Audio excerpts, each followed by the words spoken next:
In nature, there are varieties of materials like air, soil, water, salt, sugar,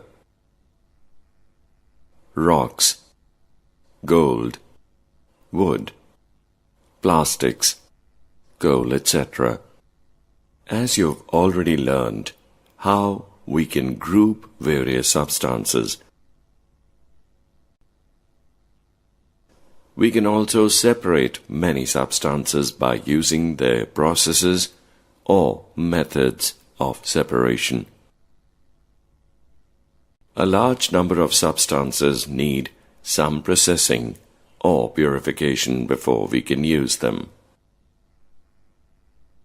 But there is one thing which is also very important, that is purity of the substance. How much a substance is pure should be known.